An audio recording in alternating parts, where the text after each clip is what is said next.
صدری ویسر لی امری واحلل عقدۃ من لسانی یفقهوا قولی رب ادخلنی مدخل صدق واخرجنی مخرج صدق واجعلنی من لدنک سلطانا نصیرا۔ جیسے کہ آپ کے علم میں ہے کہ صحیفہ سجادیہ کی 20 نمبر دعائے مکارم الاخلاق، اس کا سلسلہ ہم نے شروع کیا ہے ماہ رمضان میں، تو آج انشاءاللہ ہم اس کے 5واں حصہ جو دعا کا ہے اس تک جو ہے وہ 4تھا حصہ دعا کا اس کو بیان کریں گے، اس کی تشریح بیان کریں گے۔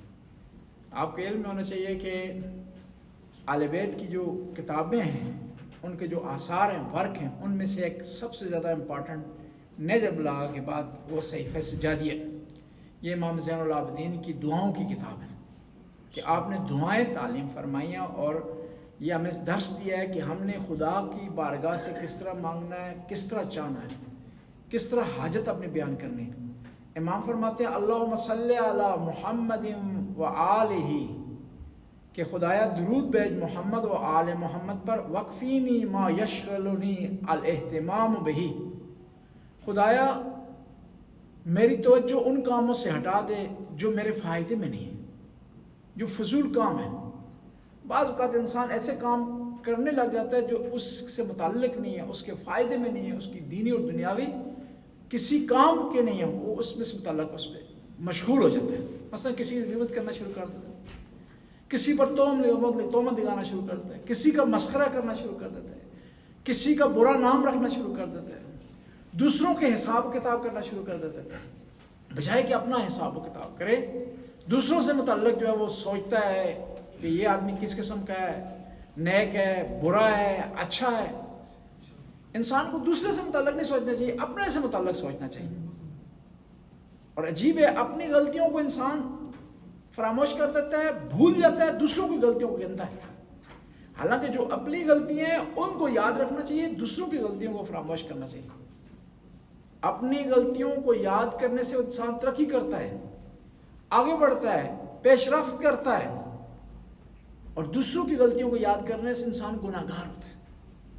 اور اس کی ایک اور وجہ بھی ہے کہ اپنی غلطیوں کو یاد کریں، کیونکہ یہ غلطیاں مجھ سے سرزد ہوئی ہیں نا، وہ یقینی ہیں، 100% ہیں، ان میں شک نہیں ہے۔ لیکن دوسرے سے آدمی سے جو غلطی سرزد ہوئی ہے وہ یقینی نہیں ہے، ممکن ہو وہ نہ ہوئی ہو اس سے سرزد، میری آنکھیں دھوکہ کھا رہی ہوں، میرے کانوں نے غلط سنا ہو۔ ایسے انسان کوشش کرے اپنی غلطیوں کو گنے اور ان کی اصلاح کرنے کی کوشش کرے۔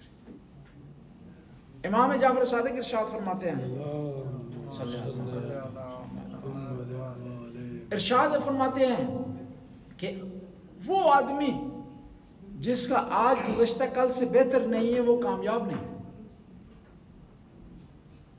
ہمارا آج کل سے کس طرح بہتر ہو سکتا ہے کہ جب ہم اپنی غلطیوں کو گنیں، اپنی خطاؤں کو نوٹ کریں، اور آج جو خطائیں ہوئی ہیں کل کو نہیں ہونے چاہیے۔ آج جو غلطی سرزد ہوئی، جھوٹ بولا ہے، کل نہیں بولنا چاہیے۔ آج کسی مومن کی توہین کی ہے تو کل نہیں ہونی چاہیے۔ آج کس کی دل آزاری کی ہے تو کل نہیں ہونی چاہیے۔ آج نامحرم کی طرف دیکھا ہے تو کل کنٹرول ہونا چاہیے۔ روزہ کنٹرول کا نام ہے، امساک کہا جاتا ہے روزے کو، نہیں اپنے آپ کو روکنا۔ جس طرح ہوتا ہے نا، گھوڑے کو آپ روکتے ہیں، لگام اس کی گھوڑے کی پکڑ کر روک لیتے ہیں اسے، اس طرح روزہ یہ کنٹرول سکھاتا ہے آپ کو۔ آنکھوں پر کنٹرول ہو، زبان پر کنٹرول ہو، کانوں پر کنٹرول ہو، اسے کہتے ہیں روزہ۔ اور دنیا میں جو لوگ غلطیاں کرتے ہیں، اشتباہات کرتے ہیں، دوسروں پر ظلم کرتے ہیں، لوگوں کا مال کھاتے ہیں، وہ لوگ ہوتے ہیں جو اپنے آپ پر کنٹرول نہیں کر سکتے۔ اور جو لوگ مرتکب ہوتے ہیں نا غلط کام کے، تجاوز کے، زیادتی کے، ریپ کے، وہ کنٹرول نہیں ہوتا ان کا اپنے آپ پر۔ اور بس یہی فرق ہے انسان اور حیوان میں۔ انسان وہ ہے جو اپنے آپ کو کنٹرول کر سکے، حیوان ہے جو کنٹرول نہیں کر لیتا۔ امام فرماتے ہیں کہ خدایا مجھے ایسے کاموں میں مشغول ہونے سے بچا جو میرے فائدے میں نہیں ہیں، وَاسْتَعْمَلَنِي بِمَا تَسْأَلُنِي غَدًا عَنْهُ، اور مجھے ایسا کام کرنے کی توفیق عطا فرما جس سے متعلق کل مجھ سے سوال ہوگا۔ کہاں سوال ہوگا؟ قبر میں سوال ہوگا۔ کہاں سوال ہوگا؟ محشر کے میدان میں سوال ہوگا۔ من ربک من دینک من امامک من امامک ما دینک ما قبلتک ما کتابک. اور یہ جواب وہ آدمی دے سکے گا جس نے اپنی زندگی میں عمل کیا ہو. ظاہری طور پر آسان سوال ہے، قبر میں جو سوال ہوں گے آسان سوال ہے ظاہری طور پر. دین کیا ہے جی، پروردگار کون ہے جی، قبلہ کون سا ہے، آسان ہے. لیکن ان سوالوں کے جواب وہ دے سکے گا کہ جس نے اپنی زندگی میں ان کی طرف توجہ کی ہوگی. وہ کہے گا کہ میرا اللہ میرا پروردگار ہے، میرا رب ہے. جس نے اللہ کو پروردگار مانا ہوگا وہ کہنے میں کامیاب ہو جائے گا محمد رسول اللہ نبی، کہ جس نے اپنی زندگی میں رسول اللہ کے فرامین پر چلنے کی کوشش کی ہوگی. خذوا ما آتاکم الرسول، وہ چیز جو میں تو رسول عطا کریں اس کو لے لو. فانتہوا ما نہاکم عنہ، اور جس سے تمہیں روکیں اس سے رک جاؤ. واستفرغ ایامی فیما خلقتنی لہ، خدایا میرے ایام کو اس طرح قرار دے جس کے لیے تو نے مجھے خلق کیا. دیکھیں دو چیزیں، ایک جس کے لیے ہم خلق ہوئے، دوسرا یہ کہ جو کام کر رہے ہیں اگر ان میں میچ کرتا ہو، یکسانیت پائی جاتی ہو، ان میں ملاپ پایا جاتا ہو تو ہم کامیاب ہیں. لیکن جس کے لیے ہمیں خلق کیا اس میں اپنی زندگی استعمال نہ کر رہے ہو تو ہم ناکام ہیں. خدا نے کس لیے ہمیں خلق کیا؟ ما خلقت الجن والانس الا لیعبدون، کہ میں نے جن و انس کو خلق نہیں کیا مگر یہ کہ میری عبادت کریں. اب کہنے والا کہہ سکتا ہے کہ یہ کیسے ہو سکتا ہے کہ ہمیشہ ہم عبادت میں لگے؟ نہیں، آپ کا ہر عمل عبادت ہو سکتا ہے. آپ کو اٹھنا عبادت ہو سکتا ہے، آپ کا بیٹھنا عبادت ہو سکتا ہے، چلنا آپ کا عبادت ہو سکتا ہے، جب نیت آپ کی صاف ہو، نیت خالص ہو، نیت صحیح ہو، اور نیت کی بنیاد پر ہمیں اجر ملے گا. عمل کی کوانٹٹی پر نہیں دیکھا جائے گا، اس کی مقدار پر نہیں دیکھا جائے گا کہ ہم نے 1 مہینہ عمل کیا، 2 مہینے عمل کیا. ممکن ہے ایک آدمی 1000 رکعت نماز پڑھے، اس کی نماز ریجیکٹ کر دے گی اگر خالص نہیں ہوگی، ریاکاری اس میں بری ہوگی. اس کے مقابلے میں 2 رکعت آدمی پڑھتا ہے، خلوص نیت سے پڑھتا ہے، خدا کے لیے پڑھتا ہے. ہم کرتے ہیں ریاکاری کے لیے.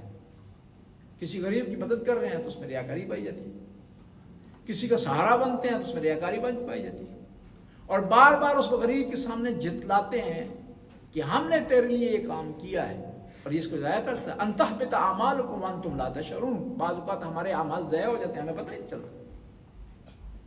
کوشش کریں جو عمل کریں وہ خالص ہو، کوشش کریں وہ عمل محفوظ ہو، کوشش کریں وہ عمل خدا تک پہنچے. وہ کب ہوگا؟ جب اس میں اخلاص پایا جاتا ہو. مولا امیر المومنین کے بارے میں پیارا پیارا جملہ کہا ہے سعدی شیرازی نے، اخلاص سے عمل ز علی آموز، کہ اگر چاہتے ہو کہ خلوص اور خالص عمل سیکھنا چاہتے ہو تو علی سے سیکھو. ہم مولا امیر المومنین کے ماننے والے ہیں. خالص عمل ہونا چاہیے، اور روزہ خلوص، یہ روزہ ہے نا، یہ اخلاص سکھاتا ہے.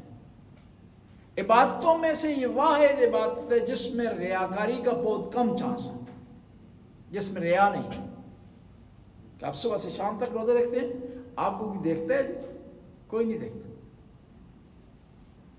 آپ کو کوئی جج کر سکتا ہے؟ کوئی جج نہیں کر سکتا کہ آپ نے روزہ رکھا ہی نہیں رکھا. کون جج کر رہا ہے؟ پروردگار آپ کو جج کر رہا ہے. اور یہی فرق ہے قانون اور دین میں. قانون اس وقت تک نافذ رہتا ہے، جاری رہتا ہے جب تک اس کا رکھوالا پولیس والا موجود ہے. آپ ٹنل سے کیمرہ اٹھائیں نا، ٹنل سے کیمرہ اٹھائیں تو سارے جو ایکسیڈنٹ شروع ہو جائیں گے، وہاں سپیڈ بڑھنا شروع ہو جائے گی. لیکن کوئی کیمرہ ہمیں نہیں دیکھ رہا. سحری سے لے کر افطار تک ہم نہ کھاتے ہیں نہ پیتے ہیں، کیا ہے، رکے رہتے ہیں. ہمیں پتہ ہے کہ ایسا کیمرہ ہمیں دیکھ رہا ہے کہ جو دلوں کے حال جانتا ہے، ایسا کیمرہ ہمیں دیکھ رہا ہے جو ہماری نیت سے واقف ہے. بس خدا کی بارگاہ میں درخواست کریں کہ خدایا ہمیں وہ کام کرنے کی توفیق عطا فرما جس کے لیے تو نے خلق کیا ہے. ان میں سے سب سے بہترین کام یہ ہے کہ انسان ہم نوع سے محبت کرے، انسانیت سے محبت کرے، انسانیت سے پیار کرے۔ اس دن ایک بچے نے سوال کیا مجھ سے کہ یہاں پر قرآن کو بعض اوقات جلایا جاتا ہے، تو اس کا ہمیں کیا ریئیکشن ہونا چاہیے، نہیں ہونا چاہیے؟ قرآن سے بڑھ کر انسانیت ہے، خود قرآن نے کہا۔ مولا امیر المومنین جنگ خیبر پر جا رہے تھے تو پیغمبر پاک سے خدا حافظی کرنے لگے، الوداع کرنے لگے، تو پیغمبر نے فرمایا کہ علی تو اگر ایک انسان کی ہدایت کر لے اس فتح خیبر سے افضل ہے۔ پھر ایک اور جگہ فرمایا کہ علی ایک مومن کی عزت خانہ کعبہ سے بالاتر ہے۔ تو میں نے اس کو جواب دیا ریئیکشن ہونا چاہیے، جب قرآن کو آتش لگائی جاتی ہے، اس کو آگ لگائی جاتی ہے، ریئیکشن ہونا چاہیے، لیکن جس ماحول میں رہ رہے ہیں اس کے مطابق ہونا چاہیے۔ آپ معاشرے میں اتنا یہاں اچھا عمل کریں کہ لوگ خود ان لوگوں کو مذمت کرنا شروع کر دیں کہ جو اس برے فعل کے مرتکب ہوتے ہیں، اور ان کو یہ سمجھایا جائے کہ کتاب کو جلانا انسانوں کا کام نہیں ہوتا، کتاب علم ہے، دانش ہے، قرآن علم اور دانش ہے۔ جو آدمی اس کی توہین کرتا ہے یا اس کو جلاتا ہے وہ علم و دانش کی توہین کر رہا ہے، وہ کیا ہے؟ جاہل ہے۔ اب وہ جاہل حیوان آدمی کتاب کو جلا رہا ہے، سرعام آ کر جلا رہا ہے، تو اس کا بہترین علاج یہ ہے کہ وہ اگنور کرے اس کو۔ اگر آپ بھی مقابلے میں آگے، وہ اگر جاہل ہے، وہ حیوانوں والا کام کر رہا ہے، تو آپ بھی اس کی صف میں کھڑے ہو۔ بس ہر ملک کے مطابق ریئیکشن جو ہے وہ ہمیں کرنا چاہیے۔ ریئیکشن ضروری ہے مقدسات سے متعلق، لیکن ریئیکشن ایسا نہ ہو کہ وہ دشمن جو یہ کام کر رہا ہے کسی خاص مقصد کے لیے اس میں کامیاب ہو جائے۔ اگر آپ ریئیکشن دکھاتے ہیں ایسا جو یہاں کی تہذیب کے مطابق نہیں ہے، تو اس کا اس معاشرے میں الٹا اثر ہوگا۔ پہلے اگر اس کی جلانے کی خبر 5 آدمی نے پڑھی ہے، آپ نے اگر ایسا ریئیکشن کیا جو اس معاشرے کے مطابق نہیں ہے، تو اس خبر کو 10 آدمی پڑھیں گے۔ مجھے ایک مثال یاد آ گئی کہ 2011 میں یہاں پر 70 کے قریب افراد قتل ہوئے تھے، یاد آپ کو؟ بریوک نے کیے تھے۔ اسی سال اسی کچھ عرصہ بعد یوم القدس کا جلوس تھا، جو قدس کمیٹی تھی اس نے میٹنگ بلائی یوم القدس کی۔ اب فیصلہ ہی کرنا ہے جلوس نکالیں نہ نکالیں، کس طرح نکالیں، کیونکہ معاشرہ غمزدہ ہے، 70 افراد مارے گئے ہیں۔ ہمارے معاشروں کی طرح تو نہیں ہے کہ 70 اور 80 بھی مارے جائیں، کوئی پرواہ ہی نہیں تھی کسی کو۔ یہ یہاں پورا معاشرہ لپیٹ میں آ جاتا ہے، پورا معاشرہ غمزدہ ہو جاتا ہے، پورا معاشرہ اس پر غم کے آثار ہو جاتے ہیں۔ اب کیا کرنا چاہیے؟ کسی نے کہا کہ نہیں جلوس نکالنا چاہیے، کسی نے کہا کہ پہلے سے بھی ڈٹ کر نعرے لگانے چاہیے، کسی نے کہا کہ بہت زیادہ اچھل کود کر نعرے لگانے چاہیے۔ ہماری میٹنگ میں یہاں علی استاد ہے، نارویجن ہے، جو مسلمان ہیں، انہوں نے بڑی پیاری بات کی۔ انہوں نے کہا کہ آپ نے اچھل کود کر شور شابہ نہیں کرنا، کیونکہ یہ لوگ دکھی ہیں، آپ نعرے لگائیں گے ان کو سمجھ نہیں آئے گی اردو کے نعروں میں۔ انہوں نے الٹا ریئیکشن لینا ہے کہ ایک تو ہمارے 70 آدمی مارے گئے، یہ بھی اوپر سے آ گئے، مزید ہمیں ٹینشن دینے کے لیے، اور خوش ہو رہے ہیں ہمارے اس غم پر۔ انہوں نے کہا کیا ہے، رات کی تاریکی میں نکالا جائے، سیاہ لباس پہن کر شمع ہاتھ میں پکڑ لیں اور سکون سے گزر جائے، نعرہ نہیں لگانا آپ نے۔ ہم سکون سے گزرے تو یہاں پر جو گورے تھے وہ ہمارے ساتھ آ گئے، انہوں نے سمجھا کہ ہماری، انہوں نے سمجھ نہیں آ رہی تھی ہم یوم القدس سے متعلق جلوس نکال رہے ہیں، انہیں یہ سمجھ آئی کہ یہ جو معاشرہ اس وقت غمزدہ ہے، اس غم میں یہ شریک ہونے کے لیے پاکستانی آ گئے، اور اس کا بہت اچھا اثر ہوا۔ جلوس میں ہمارا نکل گیا، یوم القدس بھی منایا گیا، اور اس معاشرے پر ایک برا اثر بھی نہیں پڑا بلکہ اچھا اثر پڑا۔ یہ کتنے اچھے لوگ ہیں، یہ پاکستانی مسلمان کتنے اچھے لوگ ہیں۔ ہم اس وقت غمزدہ ہیں، 70 آدمی مارے گئے ہیں، تو یہ ہمارے غم میں برابر کے شریک ہے۔ دیکھیں شمع انہوں نے ہاتھ میں پکڑی ہوئی ہے، کالا لباس انہوں نے پہنا ہوا ہے، اور یہ ہماری طرف پریشان. بس انسان کو جس معاشرے میں رہ رہا ہے اس کے مطابق ہم نے رہنا ہے. اور کچھ چیزیں شریعت میں اوپن چھوڑ دی گئی ہیں. آپ نے معاشرے کے مطابق کرنی, آپ نے اپنے سماج کے مطابق کرنی, آپ نے اپنے جامعے کے مطابق کرنی. ویسے دیکھیں حجاب ہے, قرآن نے کہا کہ عورت کا حجاب ہونا چاہیے, لیکن نہیں کہا کہ ایرانی چادر ہو, نہیں کہا کہ پاکستانی برقع ہو, نہیں کہا وہ پشاور والا جو کیمپ ہے چلتا پھرتا ہو. جی وہ کہتے ہیں پشاور میں ایک دفعہ وہ ایک گورا آ گیا انگریز, مترجم کے ساتھ گھوم رہا تھا, تو وہ ایک عورت سامنے سے گزری, اس نے وہ برقع پہنا ہوا تھا. وہ آپ نے دیکھا پاکستان میں جس میں صرف وہ جالی سے نظر آتی ہے, جی مکمل ہوتا ہے. وہ اپنے معاشرے کے مطابق ٹھیک ہے ان کا, لیکن وہ پہن کر یہاں کوئی انسان آئے تو مناسب نہیں ہے.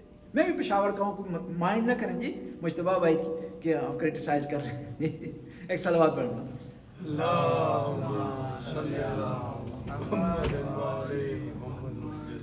وہ اس معاشرے کے لیے ٹھیک ہے, لیکن اس معاشرے کے لیے ٹھیک نہیں ہے.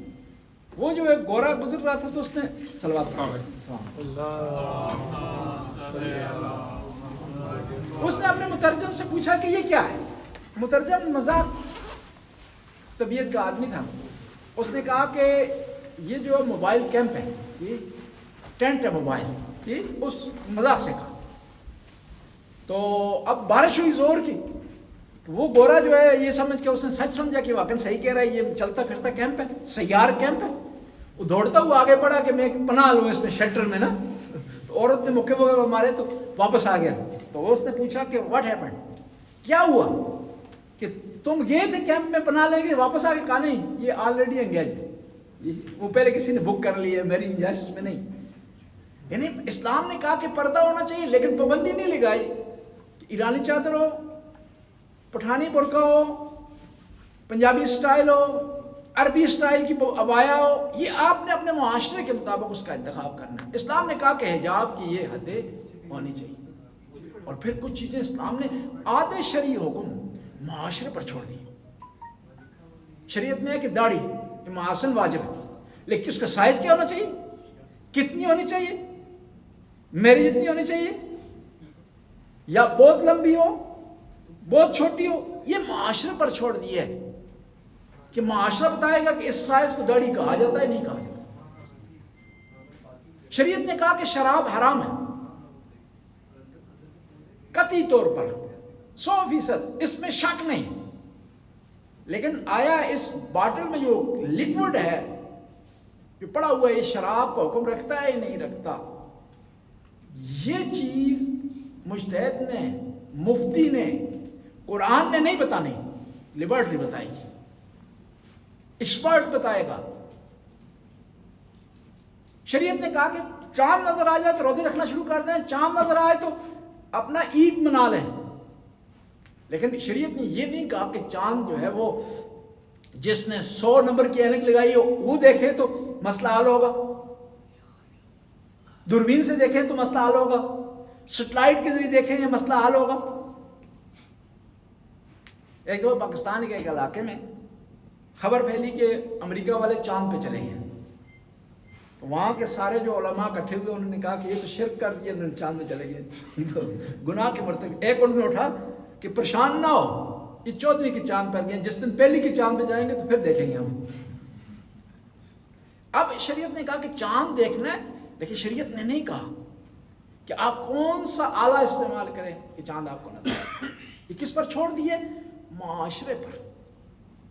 اور اس وقت جو ایگزیکٹ نماز کا وقت ہمیں پتہ چلتا ہے کسی ٹائم کبھی, تو وہ آلوں کے ذریعے پتہ چلتا ہے, سیٹلائٹ کے ذریعے پتہ چلتا ہے, اسٹرونومی کے ذریعے پتہ چلتا ہے. اور کہے کہ انسان شریعت کا کوئی تعلق نہیں ہے آلات سے, کوئی تعلق نہیں جدید مشنری سے, جدید ٹیکنالوجی سے, تو ہم اس کا مطلب ہے شریعت سے واقف نہیں ہے.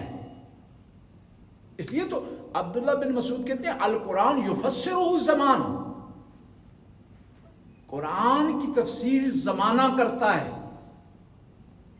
زمانہ آپ کو بتاتا ہے کہ قرآن کی اس آیت کا کیا معنی ہے, شریعت کے اس حکم کا کیا معنی ہے, اور یہ شریعت کا یہ نقطہ کہاں پر لاگو ہوگا.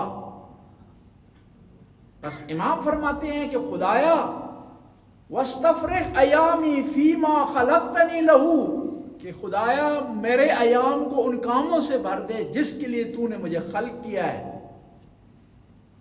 وَأَوْسِعْ عَلَيَّ فِي رِزْقِكَ، خدایا میرے رزق میں اضافہ فرما، البتہ رزق حلال. اب یہاں پہ نقطہ اٹھتا ہے، یہ جو ایکٹیویٹی ہے، یہ جو کام ہے، آیا ان کے لیے دعا کی ضرورت ہے؟ رزق تو حلال آپ نے کمانا ہے، آپ نے اسٹرگل کرنی ہے، آپ نے کوشش کرنی ہے، تو پھر دعا کی کیا ضرورت؟ نہیں، دعا کی ہر مرحلے میں ضرورت ہے. خدا کے توفیق مانگنا ہر مرحلے سے ضرورت ہے. کیونکہ بعض اوقات دیکھیں انسان ساری تدبیروں کے باوجود، سارے وسائل فراہم کرنے کے باوجود، بعض اوقات انسان رک جاتا ہے، بند گلی اس کے سامنے آ جاتی ہے، کلوز ہینڈ آ جاتی ہے اس کے سامنے، اور وہاں کس کی ضرورت ہوتی ہے؟ اب پروردگار کی مدد کی ضرورت ہوتی ہے. اور بعض اوقات وسائل بالکل نہیں ہوتے، خدا سے دعا کرتے مدد مانگتے ہیں تو وسائل خود بخود جو ہے وہ بن جاتے ہیں، انسان آگے بڑھ جاتا ہے. بس دعا ضروری ہے. اور پھر دعا کس طرح مانگی جائے؟ دعا مانگنے کے آداب: وضو کریں، 2 رکعت نماز حاجت پڑھیں، محمد و آل محمد پر درود پڑھیں، صلوات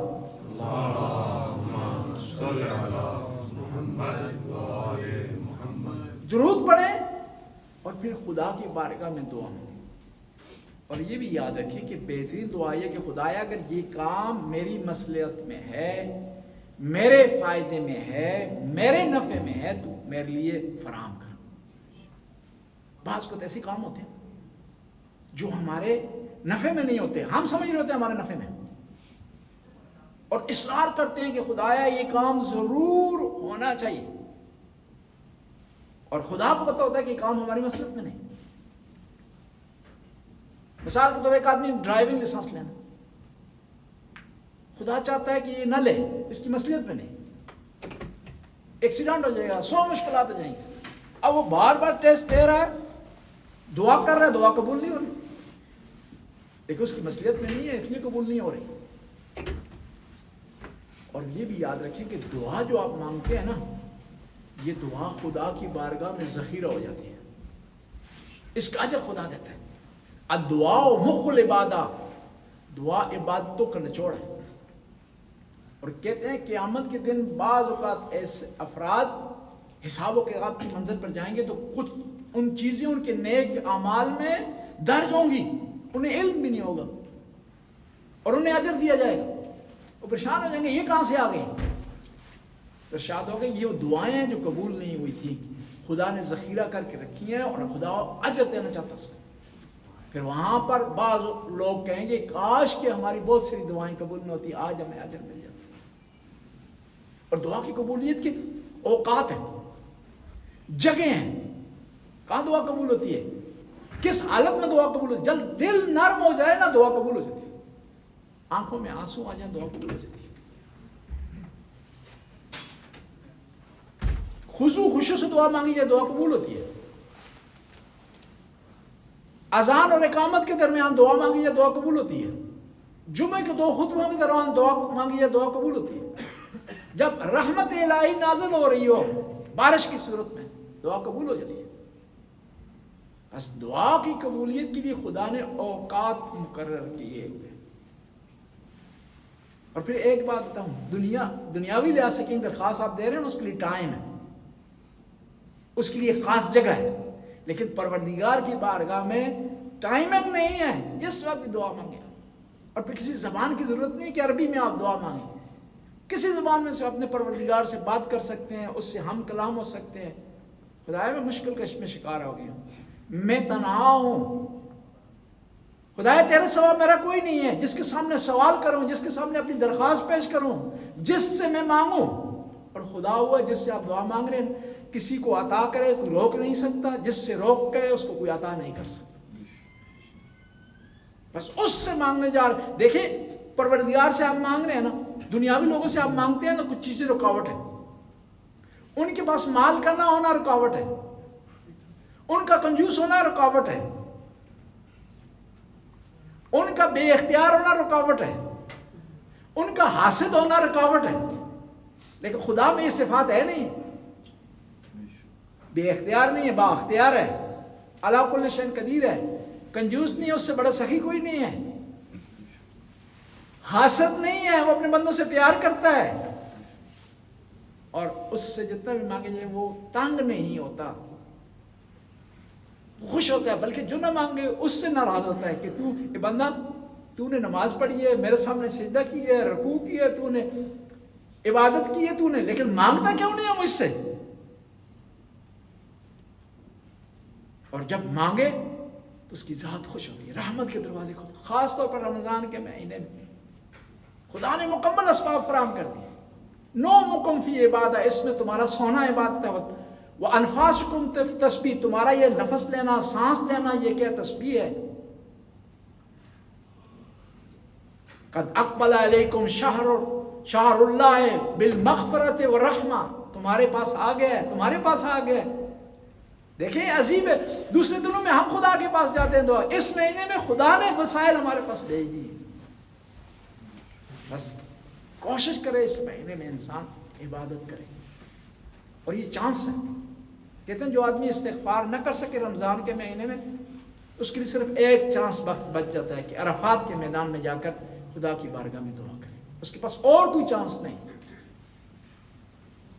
اور اس مہینے میں اگر انسان عبادت کا ذخیرہ اکٹھا نہ کر سکے، روزہ صحیح معنی میں نہ رکھ سکے، اپنے آپ کو بخشوا نہ سکے، تو دوسرے مہینوں میں کم چانس ہے کہ انسان استغفار کر سکے۔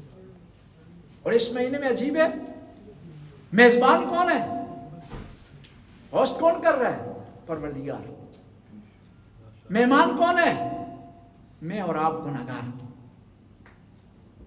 وہ عظیم ہستی، اس نے دسترخوان بچھا دی ہے، سفرہ اس نے بچھا دیا اس مہینے میں، اس میں طرح طرح کی نعمتیں اس نے رکھ دی ہیں، کوئی کس کا نام رضوان ہے، کسی کا نام غفران ہے، کسی کا نام بخشش ہے، کسی کا نام توبہ ہے، کسی کا نام استغفار ہے۔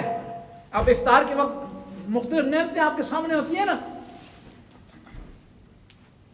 زیادہ نعمتیں آپ کے ساتھ ہوتی ہیں، تو اس مہینے میں جو مانوی اور روحانی نعمتیں اس سے بڑھ کر ہیں، دسترخوان بچھا ہوا ہے، اب آپ کی میں کتنی استطاعت ہے، کتنی آپ میں طاقت ہے، اس دسترخوان سے آپ جو ہے وہ اٹھاتے ہیں۔ ٹائم کیا ہوئی